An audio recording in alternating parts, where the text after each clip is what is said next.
पाकिस्तान ने ईरान के लिए एक बहुत बड़ा कदम उठाया है। हो सकता है कि इसकी वजह से पाकिस्तान से डोनाल्ड ट्रंप नाराज भी हो जाएं।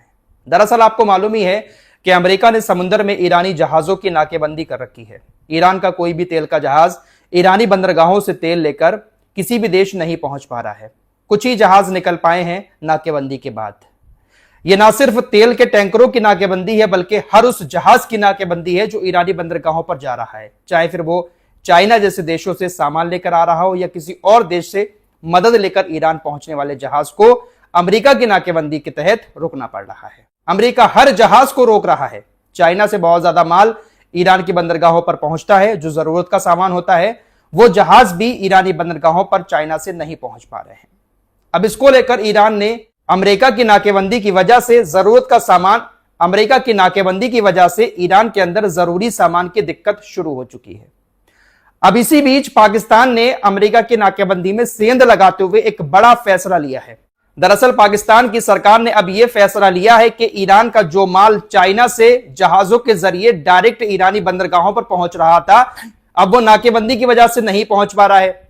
तो अब ऐसा किया जाएगा कि चाइना से ईरान का माल लेकर जहाज पहले पाकिस्तान की बंदरगाहों पर पहुंचेंगे, पाकिस्तानी बंदरगाहों पर वो माल उतारा जाएगा और उसके बाद ट्रक में लोड करके रोड के जरिए ईरान तक उस माल को पाकिस्तान पहुंचाएगा। पाकिस्तानी सरकार ने इस बात की इजाजत दे दी है। पाकिस्तान का जो ग्वादर इलाका है वहां से होते हुए बालूचिस्तान के इलाकों से जो ईरान का ताफ्तान बॉर्डर है वहां तक जाने वाले रास्तों को भी ट्रांजिट कॉरिडोर के रूप में सिलेक्ट कर लिया गया है।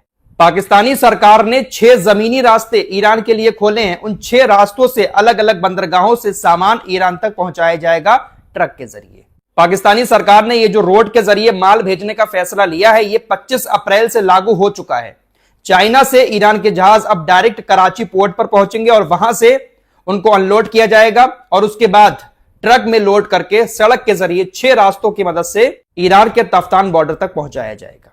तो इधर अमेरिका समुद्र में ईरान के जहाजों की नाकेबंदी करके बैठा हुआ है, वहीं पीछे की साइड से पाकिस्तान ने सेंध लगाकर ट्रकों के जरिए ईरान तक माल पहुंचाना शुरू कर दिया है। अब देखिए दोस्तों, ये माल ऐसे ही नहीं पहुंचा रहा है पाकिस्तान। दरअसल कई सारे समझौते पहले हो चुके हैं पाकिस्तान और ईरान के बीच। सन 2008 में पाकिस्तान और ईरान के बीच ट्रांसपोर्ट एग्रीमेंट हुआ था।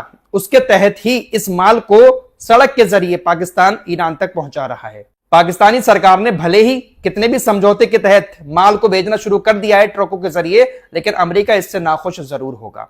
हालांकि अभी तक ट्रंप की तरफ से इस मामले पर कोई पोस्ट नहीं किया गया है, लेकिन शायद हो सकता है कि जल्द ही ट्रंप की तरफ से पाकिस्तान को लेकर कुछ बयान दिया जाए। ट्रंप अभी वही व्हाइट हाउस वाली घटना में उलझे हुए हैं, जो गोलीबारी हुई थी व्हाइट हाउस में, उसी मामले में अभी उलझे हुए हैं। उसी को लेकर लगातार इनकी तरफ से पोस्ट किए जा रहे हैं। तो हो सकता है कि इधर अभी ध्यान ना दिया हो, लेकिन जैसे ही ट्रंप की नजर में यह बात आई कि पाकिस्तान सामान भेज रहा है, पाकिस्तान के खिलाफ सख्त चेतावनी ट्रंप की तरफ से जारी जरूर की जाएगी। फिलहाल बातचीत के कोई आसार दिखाई नहीं दे रहे हैं। आपको पिछली सारी रिपोर्ट्स में बता चुका हूं कि दूसरे दौर की बातचीत रद्द हो चुकी है। ट्रंप ने अब कहा है कि देखिए, पत्ते हमारे हाथ में हैं। आपको अगर समझौता करना है, बातचीत करनी है, तो आप हमें कॉल करें। हम आपको कॉल नहीं करेंगे और हम अपना डेलीगेशन भी पाकिस्तान नहीं भेजेंगे। ट्रंप इस तरह से बड़ा चढ़ाकर एक बार फिर से बातें बोल रहे हैं, लेकिन इसका असर मार्केट पर बिल्कुल भी नहीं पड़ रहा है। मार्केट डाउन जा रहा है, तेल के प्राइस ऊपर जा रहे हैं। धमकियां और चेतावनियां एक दूसरे को दोनों देशों की तरफ से लगातार दी जा रही हैं। पिछले रिपोर्ट में आपको बता चुका हूं कि डोनाल्ड ट्रंप ने ईरान से कहा कि आपके पास 3 दिन का वक्त है। अगर आप समझौता नहीं करते हैं तो आपके जो तेल के भंडार हैं वहां पर अंदरूनी विस्फोट होंगे, हम सब कुछ तबाह कर देंगे। अब इसको लेकर पलटवार करते हुए ईरान ने जवाब दिया है। ईरान के ऊर्जा अधिकारी इस्माइल सगाब इस्फहानी ने ट्रंप को जवाब देते हुए कहा, अगर नाकेबंदी की वजह से हमारे बुनियादी ढांचे जिसमें तेल के कुएं भी शामिल हैं, अगर उनको नुकसान पहुंचता है तो हम गारंटी देते हैं कि हमलावर का समर्थन करने वाले देशों के उसी बुनियादी ढांचे को 4 गुना ज्यादा नुकसान पहुंचाया जाएगा। हमारा हिसाब अलग है। एक तेल का कुआं बराबर 4 तेल के कुएं। आप हमारे एक तेल के कुएं को खत्म करेंगे, हम आपका साथ देने वाले इस्लामिक देशों के 4 तेल के कुएं खत्म करेंगे। तो धमकियां और चेतावनियां दोनों तरफ से बराबर दी जा रही हैं। बल्कि ईरान तो 4 कदम आगे है, एक के बदले में 4 कुओं को तबाह करने की धमकी दी है। इसके अलावा ईरानी पार्लियामेंट स्पीकर गलीवफ ने भी बड़ी धमकी ट्रंप को दी है। गलीवफ ने सीधे सीधे कहा कि तुम्हें लगता है कि सारी ताकत तुम्हारे पास है, हमारे पास भी उतनी ही ताकत है।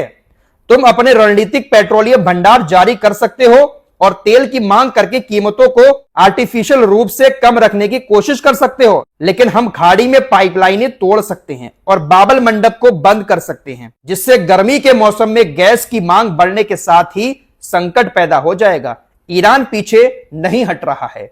एक से बढ़कर एक बड़ी धमकियां ईरानी अधिकारियों की तरफ से भी ट्रंप को दी जा रही हैं, जबकि ट्रंप कह रहे हैं कि अब सारे पत्ते हमारे हाथ में हैं, आप हमें कॉल करो अगर बातचीत करनी है। दोस्तों, ट्रंप कुछ भी कर लें, लेकिन ईरान इतनी आसानी से हार मानने वाला नहीं है। अमेरिका के जो पूर्व राष्ट्रपति थे जो बाइडेन, उन्होंने कभी ईरान से इस तरह से पंगा नहीं लिया। जो बाइडेन के जो राष्ट्रीय सुरक्षा सलाहकार थे वो कहते हैं कि ईरानियों का राष्ट्रीय गौरव उन्हें सरेंडर करने से रोकता है। अमेरिका को अपनी मांगों से पीछे हटना होगा। ईरानियों में बहुत गर्व है, वो सरेंडर या दबाव, बयानबाजी या सैन्य धमकियों के आगे झुकने जैसे किसी भी बात से नफरत करते हैं। वो दबाव में झुकने की छवि नहीं बनाना चाहते। अमेरिका को अपनी आतंकवादी मांगों को छोड़ देना चाहिए। जो बाइडेन के राष्ट्रीय सुरक्षा सलाहकार इस तरह की बात कर रहे हैं। अमेरिका के जो पूर्व अधिकारी हैं उनको अच्छे से मालूम है कि ईरान को झुकाने के लिए बहुत कोशिशें की गई, लेकिन ईरान झुका नहीं है। ट्रंप भी चाहे कुछ भी कर लें, लेकिन ईरान को ये पूरी तरह से झुका नहीं सकते, क्योंकि वो झुकने वाले कामों से नफरत करते हैं। दोस्तों, अमेरिका ने इस जंग के दौरान अरबी देशों से बहुत सारे मिसाइल हमले ईरान के दक्षिण एरिया में किए थे। बहुत सारी मिसाइलें वहां पर अब मिली हैं जो ब्लास्ट नहीं हुई या थोड़ी बहुत ब्लास्ट हुई हैं। ईरान ने उन तमाम मिसाइलों को इकट्ठा करके उसकी रिवर्स इंजीनियरिंग शुरू कर दी है। यानी ईरान अब उसी तरह की मिसाइल सेम टू सेम जो अमेरिका के पास है, रिवर्स इंजीनियरिंग के जरिए बनाने की कोशिश कर रहा है। ईरान के इंजीनियर इस काम में लग चुके हैं। इससे फायदा यह होता है कि सामने वाले देश की ताकत का अंदाजा लग जाता है और उसी तरह की मिसाइल फिर दूसरा देश भी रिवर्स इंजीनियरिंग के जरिए बना सकता है। ईरान इस काम में माहिर है। अच्छा, पिछली रिपोर्ट में मैंने आपको एक खबर और बताई थी कि व्हाइट हाउस के अंदर जिस शख्स ने गोली चलाई उसका घोषणा पत्र सामने आया।